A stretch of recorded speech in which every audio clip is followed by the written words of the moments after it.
appearance of main player of the main issue on the show On Korina today.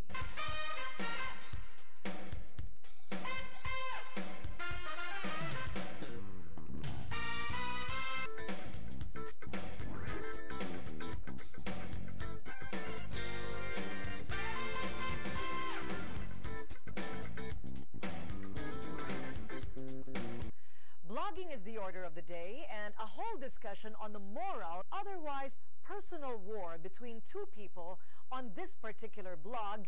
And this, DJ Montano says, is the reason he decided to let us know that he is ready to speak. Yes, DJ Montano is in the house. He is a traveled restaurateur, photographer, professor at the Enderun Hospitality Management and Culinary Colleges, and scion of the political Montano clan. We invited Mr. Brian Gorel to listen in to today's show and offered him to respond to what Mr. Montano might say to the public today. Mr. Gorel declined the invitation, and his statement to us reads, "It is not the proper forum. I've been Jay and his family for months. They refused to speak with me. My first discussion with DJ about the money he owes me is not going to be on national television." ANC also tried to convince Mr. Gorel to listen in via telephone on the show and that we would send him transcripts, but on both of these he also declined. In his last entry on his blog, Mr. Gorel did say that he welcomes DJ Montano's interview and that he had been waiting for this interview for a... Of course, he also emphasizes that he has been trying to reach Mr. Montano on the telephone repeatedly and has not been able to reach Mr. Montano. We will be sending a copy of today's broadcast to Mr. Gorel for his reference and his parasol. Meantime, because Mr. Gorel could not be here today, we have instead his friend and co-anchor in the Wednesday edition of his radio program, Good Times at Magic 89.9. Welcome, Mo Twister. Thank you. Thank you very much, Mr. Montano. The family of Mr. Montano contacted us, and who are we to refuse in the interest of fairness? You are aware, DJ, that to a lot of people, you seem to be like public enemy number one. In the blog world, in the blog sphere, are you aware of that? Do you feel it? Well, certainly I've heard. I mean, I haven't really been reading on this blog on a daily basis, but there are certainly people there who have prejudged me because of the web of lies that Mr. Gorel has created. Okay, so what I'm hearing is that everything on the blog is a lie. Would you care to be selective about that? How much of it, as you say, is a lie? And that keeps on, grabbing on it, each entry of his blog. And I'm here to defend myself and my family and what has been said about my friends in the blog. Okay, before going into the details, blogging, do you subscribe to blogs? Do you participate? No, but I do enjoy reading certain blogs, those that educate. I'm a fan of the blog sites of Carla Sildran, which aims to portray our country. I find entertaining. Right. Early March, and since then it has caught Manila by storm. And this is something of a phenomenon because of like 2 million gossip. And Brian has created sensational stories involving big names, society figures, celebrities. Okay. Mo Twister is here. Should we call you Mo Twister? Mo's fine, yeah. Mo Twister. Mo's fine. It's more personal. All right. Brian Gorel has been on your show every Wednesdays now. Yeah. How's the deal there? How did... I guess coming from what DJ said, it was entertainment on my part. It was like, he was taking Manila by storm, and I was like, we should try to get this guy and listen to his story. 2 million hits, people are reading, so let's give him a shot. Let's hear him in person instead of just reading him and find out what's going on. And when I first met him, in a sense, meeting him through the phone was when he was actually on air already going on.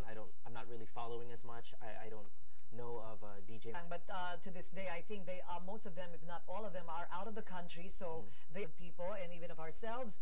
And listen again to the exclusive interview of our Australian bureau chief, Gigi Grande, when she had the opportunity to speak with Mr. Gorel in his home in Australia, and this is her report. The home of Australian blog sits in the middle of a rainforest, 3 bedrooms over 30 acres of land used to grow flowers for his business. Last year, he sold his share of the property for $100,000. What happened to the money is the main story in Brian's blog, which has captivated readers since it was created early in March. In his popular blog, Brian alleges his Filipino ex-boyfriend, a prominent figure in Manila's party set, swindled him of $70,000. He was this money for my future, for my business that we were creating together. This was money that I need back so I can move on with my life. Brian explains why he's pouring all his energy into this cyberspace fight. I'm 38 years old. I've had HIV for 8 years. It's not going away. You have to take many pills every day, and that costs a lot of money. Now, I need this medication in order to stay alive. So, this blog really is diary, which can be read by anyone with internet access. Webmeter says Gorel's blog has had a total of almost 2 million page views since it was created. Readers keep coming back. It's because Brian's blog reads like a telenovela. His ex-boyfriend has emerged a powerful source of information in recent years. Its credibility may sometimes be questioned, but there's no doubt about its influence in politics and business. In the entertainment industry, a blog can either make or break a celebrity. Brian says he's using his blog to get justice of blogging. In the meantime, his blog doesn't seem to be losing steam. Any day now, he promises to reveal what he says he knows about the death of a prominent Filipino socialite in 2007. I've heard it firsthand from one of the people involved. I know the truth, and it's a hard one. Gigi Grande, ABS-CBN News, Sydney, Australia. Okay, a lot of people towards Brian Gorel. Do you understand this? I think I do. I mean, well, first of all, he says he has HIV. I have not confirmed that, but that alone, people would kind of sympathize. People sympathize with people who allegedly have been scammed, which he says he has been, and he's an accept. He states he knows these people involved, the big name. Whether it's true or not, he's put it in a way that's quite entertaining for people to view 2 million times. And on your show, does he expound more about these stories? Oh yeah, he does. Sometimes I'll ask him to be specific, and he'll talk about things like drug use. Of course, he goes on in detail about Mr. Montano's taking of the $70,000 allegedly from him, and he just, I want it back. Why hasn't he answered the phone when I called? Why isn't he defending himself on television, which thankfully you are today? And he just kind of reiterates what's going on and gets a little bit more specific. And it's a great way for people to actually hear his voice instead of just reading it. Okay, so maybe we can go on with a few of the main questions that probably is in everybody's mind. DJ. Of course. Okay. Of course. So, so where were you all this? Did you leave the country? No, not at all. In fact, I have my passport here. My passport records will show I have not left the country since this blog came out. I have not been in hiding. Indoors, I suppose. But you did say that you would go out and people would react to you. Could you explain experiences? Well, this blog has pay up, or they'd anonymously slip papers and say, pay up. Hurts. Wow. Team Brian. I have heard. DJ pay up or things like that. I have heard. It must be very difficult. How has it affected you?